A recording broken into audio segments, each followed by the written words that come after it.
إن الحمد لله نستعينه ونستغفره ونعوذ به من شرور أنفسنا ومن سيئات أعمالنا. من يهده الله فلا مضل له ومن يضلل فلا هادي له. أشهد أن لا إله إلا الله وحده لا شريك له وأشهد أن محمدا عبده ورسوله الكريم. اللهم صل وسلم على نبينا المصطفى محمد وعلى آله وأصحابه أجمعين. أما بعد، فيا عباد الله اتقوا الله وقولوا قولا سديدا يصلح لكم أعمالكم ويغفر لكم ذنوبكم ومن يطع الله ورسوله فقد فاز فوزا عظيما. أعوذ بالله من الشيطان الرجيم. بسم الله الرحمن الرحيم. هو الذي جعل لكم الأرض ذلولا فامشوا في مناكبها وكلوا من رزقه وإليه النشور. Segala puji bagi Allah, kemudian salawat dan salam kepada Rasulullah, pada keluarga dan seluruh sahabat-sahabatnya. Jemaah Jumat yang dimuliakan oleh Allah, insyaAllah,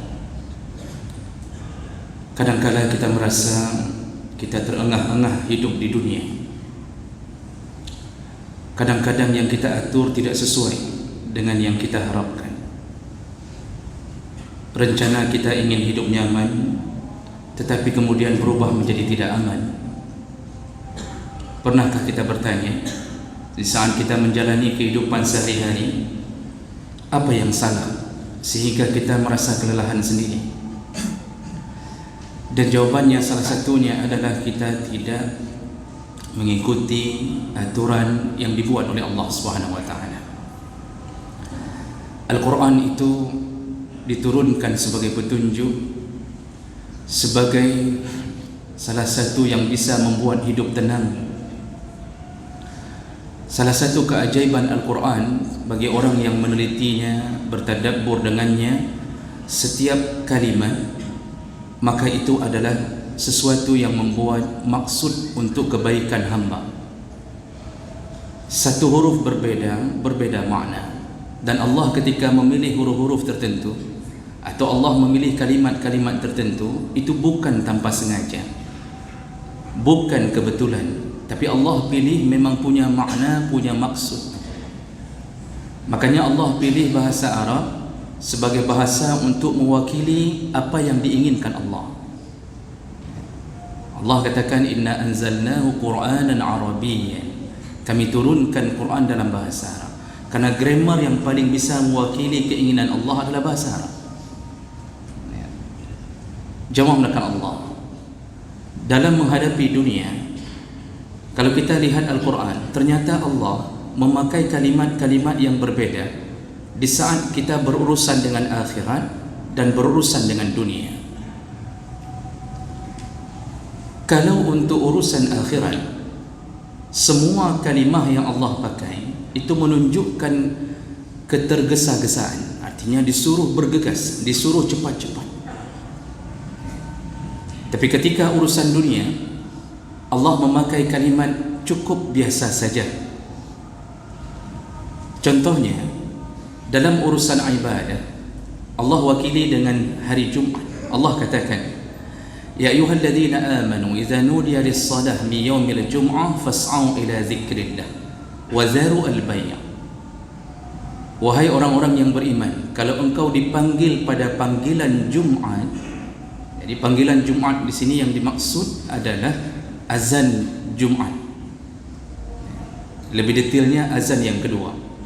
Fas'au kata Allah. Nah, Allah mulai memakai kalimat fas'au. Apa maknanya? Bersegeralah, bergegaslah kata Allah. Jadi Allah tidak suruh jalan biasa. Allah katakan segeralah. Kalau sudah bunyi azan Jumat, segeralah. Wazaru al-bay', tinggalkan jual beli. Maka hukum jual beli di tengah ketika sudah dimulainya azan kedua berubah menjadi haram, walaupun barang yang dijualnya halal. Dan kalau kita tinggalkan istri kita menjaga kedai, kita tidak tutup, dibolehkan, karena mereka bukan orang yang ahli Jumat, bukan yang wajib Jumat. Tetapi syaratnya tidak boleh melayani orang-orang yang wajib Jumaat. Maka kalau kedai kita tinggalkan kepada isteri, lalu dia melayani seorang yang membeli rokok, maka pemilik kedai dosa besar sebagaimana dosanya orang yang meminta untuk dilayani. Allah katakan fas'au, bersegeralah. Sa'a yas'a, itu sering kita dengarkan kalimat sa'i. Waktu kita umrah, waktu haji, salah satu ritualnya adalah sa'i antara Safa dan Marwah. Bagaimana disuruh berjalan? Berjalan biasakah? Tidak. Intervalnya disuruh tingkatkan, disuruh berlari-lari kecil. Maksudnya kalau mau ibadah, segera datang, jangan lambat. Makanya Allah atur, Nabi mengatur fadilah. Ini bisa dilakukan bagi mereka yang tidak beradu dengan kewajiban yang lain. Kata Rasulullah SAW dalam hadis yang sahih, siapa yang datang di hari Jumaat di jam pertama, maka dia mendapatkan pahala seperti menyembelih seekor unta. Kalau unta sekitar 20 juta, berarti hari itu yang datang sekitaran jam 8 sudah berada di masjid, maka dia mendapatkan pahala seperti berkurban dengan 20 juta rupiah. Allah catatkan pahala untuknya. Yang datang di jam kedua, sekitaran jam 9 sampai jam 10, Nabi mengatakan dia akan mendapatkan pahala dari Allah sama seperti menyembelih seekor sapi. Yang datang di jam ketiga antara pukul 11, maka dia mendapatkan pahala seperti menyembelih seekor kambing. Yang datang di sekitaran jam 12, dia dapat pahala seperti menyembelih seekor ayam. Yang datang di atas jam 12, tapi sebelum khatib naik ke atas mimbar, maka dia mendapatkan pahala seperti berkurban dengan telur ayam. 1.000 rupiah, 1.500 rupiah. Dan yang datang setelah khatib di atas mimbar mengucapkan salam baru nampak ke dalam masjid, malaikat tidak lagi mencatatnya, karena malaikat menutup kitab amal lalu duduk untuk mendengarkan khutbah. Maka rugilah mereka yang setiap Jumaat melambat-lambatkan diri. Rugilah mereka yang mengorbankan urusan kantornya lalu dia sia-siakan bonus yang ada di hari Jumaat. Jadi dalam ibadah disuruh cepat, dan ini Jumaat mewakili salat-salat yang lain. Kalau azan, datanglah. Walaupun sudah bunyi iqamah, tetaplah datang, kata Rasulullah SAW. Dan datang itu dipercepat, artinya bersiap-siap menjelang azan. Jemaah melakukan Allah. Kemudian kita lihat konteks berikutnya. Kalau Allah bicara tentang kebaikan umum, secara umum, Allah sebutkan dalam surah Al-Baqarah, wa likulli wajhatun huwa muwalliha. Setiap umat ada kiblatnya masing-masing. Fastabiqul khairat. Siapapun mereka dari umat manapun yang punya kiblat manapun, bersegeralah, kata Allah, berlomba-lombalah. Fastabiqu, sabaqa yusabiqu musabaqah. Berlombalah untuk apa? Al-khairat, untuk kebaikan. Jadi dalam urusan kebaikan Allah tidak pakai kalimat santai saja kalau melakukan kebaikan, tidak begitu. Tapi Allah pakai fastabiqu, berlombalah. Kalimat berlomba itu tentunya kita fahami bersama, bersaing untuk mendapatkan hadiah, bersaing untuk mendapatkan piala. Maka keluarlah hadis-hadis Nabi SAW yang menyebutkan seandainya orang tahu apa yang ada di balik azan atau menjadi seorang muazzin, seandainya orang tahu begitu hebatnya pahala menjadi muazzin, was-saffil awal, dan orang-orang yang berada di saf pertama, seandainya orang tahu begitu dahsyatnya pahala yang Allah beri kepada muazzin dan orang yang berada di saf awal, sungguh mereka semua akan berebut untuk mendapatkan itu. Kalau mereka tidak dapat, lastahammu, maka mereka akan mengundi. Kita tahu undian itu kalau sudah tidak mungkin dilakukan dengan cara bergilir, maka undianlah jalan keluarnya. Jadi ada orang yang tidak mau. Kalau orang itu saja berada di saf awal, kalau dia faham, maka dia akan minta diundi. Jemaah melakukan Allah, disuruh berlomba-lomba melakukan kebaikan. Makanya muncul kaidah dalam kawaid fikih, al-itharu fil qurbi makruh wa fi ghairiha mahbub. Mendahulukan orang lain dalam urusan kebaikan, mendahulukan orang lain dalam urusan kebaikan makruh. Selain kebaikan, urusan mubah mahbub, disukai. Maka makruh kalau ada saf kosong lalu kemudian kita mendahulukan orang lain. Kita katakan ke orang lain, silakan bapak saja yang masuk. Makruh. Ya. Kalau ada orang yang kita ingin mendapatkan pahala lebih darinya, seharusnya kita yang bergerak. Jadi tidak baik mendahulukan orang lain dalam urusan kebaikan. Berwuduk juga begitu. Seandainya masih ada tempat kosong, maka janganlah seseorang disibukkan dengan HP-nya lalu mendahulukan orang lain untuk berwuduk. Silakan wuduk duluan, silakan. Dia sendiri nanti dia wuduk. Semua urusan kebaikan disuruh berlomba. Kalau bisa jadi pionir, kalau bisa jadi orang pertama. Kalau orang yang pertama, maka dia mendapatkan pahala selain pahala dirinya sendiri, juga pahala orang yang mengikutinya. Suatu amalan pertama kalau kita lakukan, maka mendapatkan pahala selain pahala kita sendiri, ditambah oleh Allah pahala orang yang mengikutinya. Dalam bersedekah, berlombalah. Dalam kitab Sa'atan wa Sa'atan kalangan Syekh Mahmud Al-Misri disebutkan salah satu kisah di kalangan tabi'in. Ada seorang ulama yang bernama Hatim bin Tayyib. Dia ditanya oleh seseorang, karena Hatim ini orangnya dermawan sekali. Dia ditanya oleh sahabatnya, wahai Syekh Hatim, adakah orang yang lebih dermawan daripadamu? Lalu dia menceritakan, ada. Aku pernah menjumpai seorang anak yatim di kota Tayya.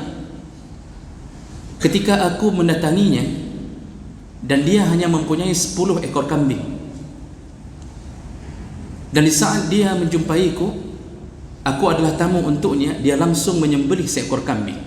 Dan dia siapkan semua untukku, 1 ekor kambing untukku. Dan ketika aku mencicipi otak kambing tersebut, kata Imam Hatim, lalu aku mengatakan kepadanya, Masya Allah, lezat sekali, ini baik sekali, sungguh ini pemberian terbaik. Ketika anak yatim ini mendengarkan bahwa ini adalah baik dari seorang imam, langsung dia ke belakang dan dia menyembelih seekor kambing lagi. Otaknya diambil lalu dipersembahkan kepada Imam Hatim untuk menjamu tamunya yang mulia ini. Dan terus Imam Hatim mengatakan, Masya Allah, luar biasa, ini kebaikan, rasanya baik, yang memberinya baik. Begitu dengar itu dia balik lagi. Dan tidak lama, tidak lama kemudian, seluruh kambingnya yang berjumlah 10 telah dia sembelih, hanya untuk menyediakan otak kepada Imam Hatim, otak kambing. Ketika Imam Hatim melihat ternyata tidak seekor pun tinggal, lalu dia merasa, Masya Allah, anak yatim ini memberikan untuk tamunya segala-galanya. Lalu sahabat Hatim, Imam Hatim bertanya, wahai Imam, lalu apa yang kau balas untuknya? Kata Imam Hatim, aku langsung menghibahkan untuknya 300 ekor unta dan 500 ekor kambing. Lalu sahabatnya bertanya lagi, kalau begitu, siapa yang lebih dermawan, engkau dengan anak yatim itu? Bukankah engkau memberikan lebih daripadanya? Kata Imam Hatim, dialah lebih dermawan, karena dia menghabiskan seluruh hartanya, sedangkan yang kuberi, aku hanya menghabiskan setengah dari hartaku. Satu orang berlomba berbuat kebaikan disambut dengan perlombaan yang lain. Masya Allah. Oleh karena itu jemaah melakukan Allah, dalam kebaikan Allah pakai berlombalah, bersainglah untuk mendapatkan yang terbaik di sisi Allah. Dulu Rasulullah sallallahu alaihi wasallam ketika mau salat, sedang menunggu waktunya salat, tiba-tiba datanglah sekelompok orang dengan pakaian yang hampir telanjang. Rasulullah langsung berubah wajahnya, melihat ada saudaranya yang belum dilihat selama ini datang dengan pakaian hampir telanjang. Mereka ingin salat dan itu jumlahnya ramai. Dan langsung Rasulullah ketika sudah sampai waktu disuruh Bilal azan, dan setelah itu beliau setelah salat beliau memberi khutbah, memberi tausiah. Kata Rasulullah, siapa di antara kalian yang ingin bersedekah setelah menyebutkan beberapa ayat tentang kemuliaan bersedekah? Siapa di antara kalian yang ingin bersedekah, bersedekahlah. Mulailah satu orang bangun memberikan 1 dinar, kemudian disambut dengan orang lain memberikan 1 dirham, disambut lagi, sampai akhirnya salah seorang Ansar pulang ke rumahnya dari masjid, lalu dia bawa 1 tangan penuh Semua yang dia miliki yang bisa dia genggam di tangannya. Hampir-hampir barang itu terjatuh saking banyaknya. Pakaiannya, kurma-kurma yang dimilikinya, gandum-gandumnya dia bawa ke masjid. Ini hadis cantumkan dalam kitab Riyadhus Shalihin dalam Sahih Bukhari Muslim. Kemudian jemaah melakukan Allah, ketika melihat orang ini telah pulang ke rumah, semua sahabat pulang. Lalu semua mereka membawa sebanyak-banyaknya di tangannya. Sampai perawi hadis menyebutkan, sungguh hari itu di masjid ada 2 gunung yang baru. Satu gunung isinya makanan, satu gunung isinya pakaian. Lalu disedekahkan kepada orang yang tadi. Barulah Rasulullah tersenyum. Disitulah Rasulullah kemudian mengatakan, man sanna sunnatan hasanatan, barang siapa yang melakukan kebaikan pertama lalu diikuti oleh orang lain, maka semua pahala Allah berikan. Orang yang mengikuti itu diberikan pahalanya kepada orang yang memberikan pelajaran pertama tanpa mengurangi pahala mereka. Artinya laki-laki pertama yang segera memberi sedekah, dialah pemenangnya. Walaupun yang lain mendapatkan sesuatu yang sama, tapi dialah orang pertama yang mengajarkannya. Maka berlombalah jemaah melakukan Allah. Kemudian ketika urusan bertaubat, Allah Subhanahu wa taala memakai kalimat wasari'u ila maghfiratin min rabbikum. Cepat-cepatlah kata Allah. Allah pakai wasari'u. Dalam ayat yang lain dalam surat Az-Zariyat, fafirru ila Allah. Segeralah engkau lari untuk menghadap Allah. Artinya bertaubatlah kepada Allah segera. Jadi kalau dalam urusan taubat Allah pakai kalimat berlarilah. Farra yafirru dalam bahasa Arab itu bermakna berlari untuk mencari perlindungan. Sama seperti lari kita saat dikejar oleh sesuatu yang berbahaya, maka kita mencari perlindungan, kita lupa untuk mengatur berapa ritma lari kita, sekencang-kencangnya. Maka Allah kalimat itu dipakai fafirru, segeralah. Jadi maksud Allah, jangan tunda taubat. Ketika sudah melakukan kesalahan, maka berlarilah. Pagi salah, mohonlah segera, jangan menunggu zuhur.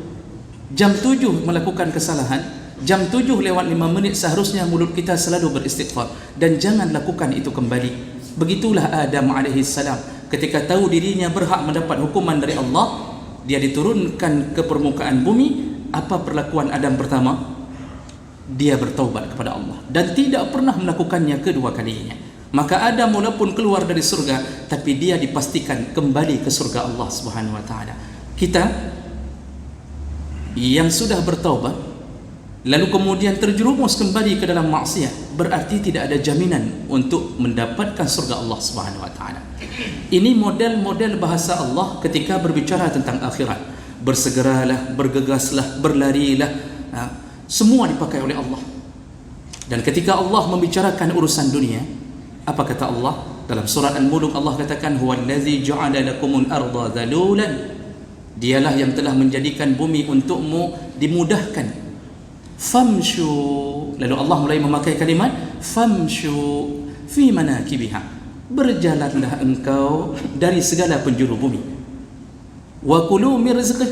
Lalu makanlah rezeki yang telah disediakan di segala penjuru.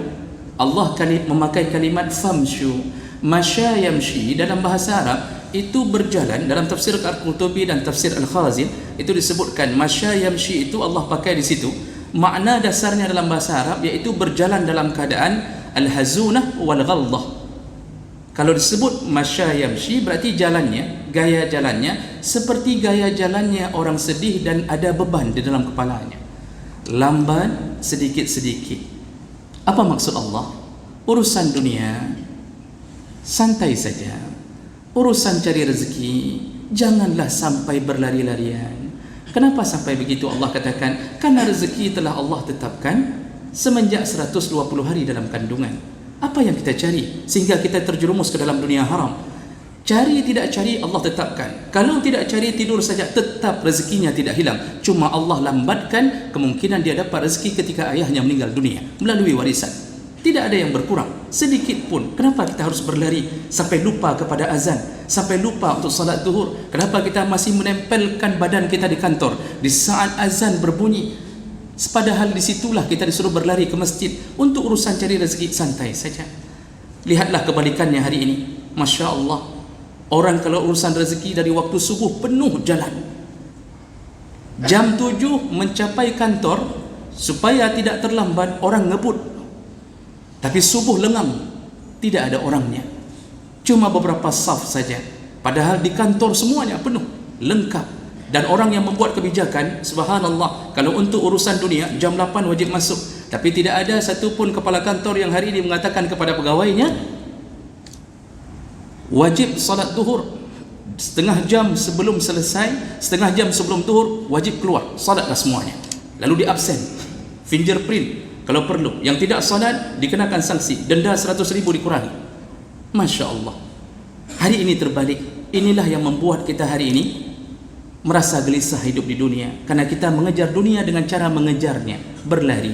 Tapi urusan akhirat kita berjalan. Ada yang tidak salat Jumat, ada yang santai saja, tiap Jumat setelah khatib naik ke atas mimbar baru sampai. Na'udzubillah min dzalik. Jamaah melakukan Allah. Begitulah Allah menceritakan kepada kita, wal akhiratu khairu wa abqa. Akhirat itu kekal, carilah yang kekal, jangan cari yang tidak kekal. Kenapa kita habiskan waktu dan umur kita untuk dunia yang begitu tidak ada jaminannya dari sisi Allah? Capek kerja, ternyata ujung-ujungnya di PHK. Untuk akhirat, Masya Allah, kita dijamin kekal di dalamnya. Maka jemaah melakukan Allah, mudah-mudahan dengan merenungi setiap kalimat yang dibuat oleh Allah, kita tahu porsi kita, kapan harus berlari, kapan harus bersegera, kapan harus berlomba, dan kapan harus berjalan. Dan semoga ini bermanfaat. Dan semoga dengan apa yang kita dengarkan bisa mengubah sedikit gaya hidup kita di atas dunia ini. Barakallahu li wa lakum fil Qur'anil 'azim wa naf'ani wa iyyakum bima fihi minal ayati wa zikril hakim wa taqabbalallahu minni wa minkum tilawatahu innahu huwas samiul 'alim.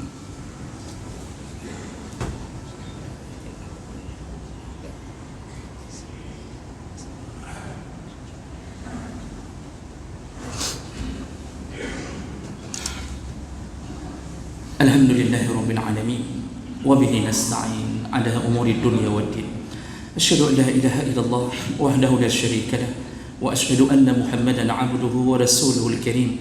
Allahumma salli wa sallim ala nabiyyina al-Mustafa Muhammadin wa ala alihi wa ashabihi ajma'in. Amma ba'd, fa ya ibadallah ittaqullaha haqqa tuqatih wa la tamutunna illa wa antum muslimun. A'udzu billahi minasy syaithanir rajim. Bismillahirrahmanirrahim. والعصر إن الإنسان لفي خسر إلا الذين آمنوا وعملوا الصالحات وتواصوا بالحق وتواصوا بالصبر.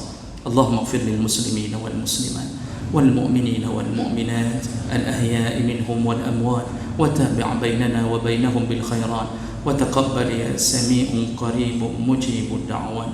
اللهم لا تجعل مصيبتنا في ديننا ولا تجعل الدنيا أكبر همنا ولا مبلغ علمنا ولا تسلط علينا بذنوبنا من لا يخافك ولا يرحمنا. ربنا آتنا في الدنيا حسنة وفي الآخرة حسنة وقنا عذاب النار والحمد لله رب العالمين ولا ذكر الله أكبر والله يعلم ما تصنعون.